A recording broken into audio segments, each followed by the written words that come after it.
One of the really good signs out in Berea during mandatory minicamp, Odell Beckham Jr. out there taking part in it and running routes and doing some really good things just 6.5 months removed from ACL surgery. So the question is, can Odell Beckham Jr. help take this Browns offense to another level? Good Morning Football's Nate Burleson addressed that question. For me, will Odell be the X factor? Yes, he will be the X factor, the flex factor, and the next factor. What do I mean by next factor? He will allow this team, help this team, propel this team to take that next step. That's why I call him the next factor. How did he look during minicamp? He looked great. He was fantastic.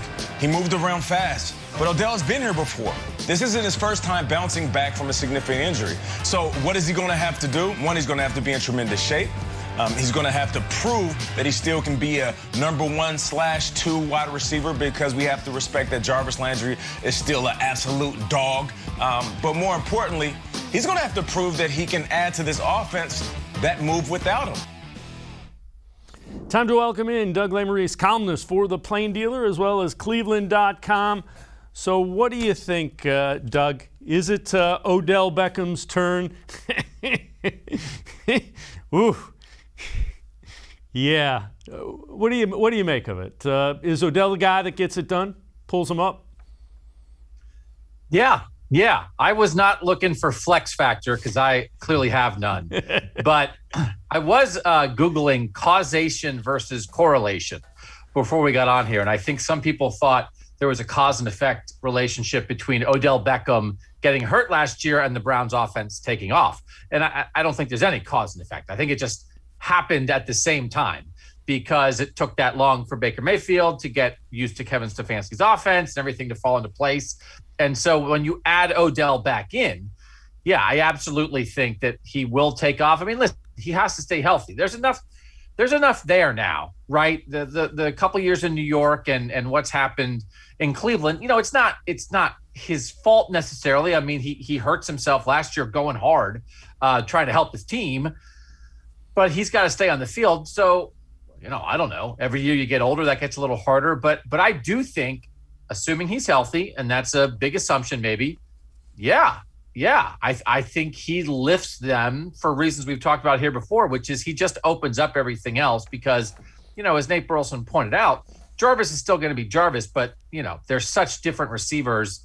What Odell might be able to do down the field and sort of expand what I think is sort of the last part of this offense is absolutely potentially there. Is it fair to expect him to be a top 10 receiver still in the NFL? Is that fair? I mean, he hasn't been the last couple of years, but he's been hurt. Is it fair to expect him to be a top 10 receiver? I think probably the thing holding him back from that categorization at this point is the Browns offense. Is that I don't know if the Browns are capable of having a top 10 receiver when you have the commitment to the run game, when you have the way that Kevin Stefanski uses tight ends. So I don't know that he'll ever be characterized that way again, because there is just like this upper tier that is just like the elite of the elite of the elite, like the no doubt about it, number one receivers. And maybe he won't quite be in the top tier ever again, but man, he can be right at the top of the second tier.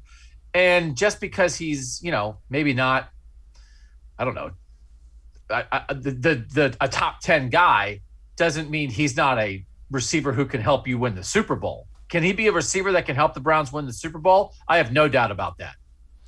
You know what? The other thing that I think is, as you get to be, the age where you can see your career on the downside, you probably would rather be that guy that helps a team win the Super Bowl than, one of the guys who's one of the best in the league but isn't in the playoffs.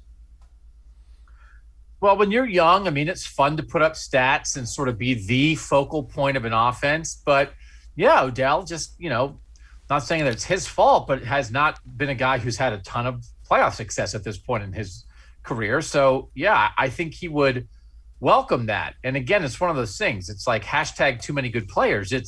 You can joke about it, but there also is some point to it that if we're going to go by raw stats, if we're going to go by, certain accumulation numbers, then guys for the Browns maybe aren't going to measure up statistically because they have a lot of them.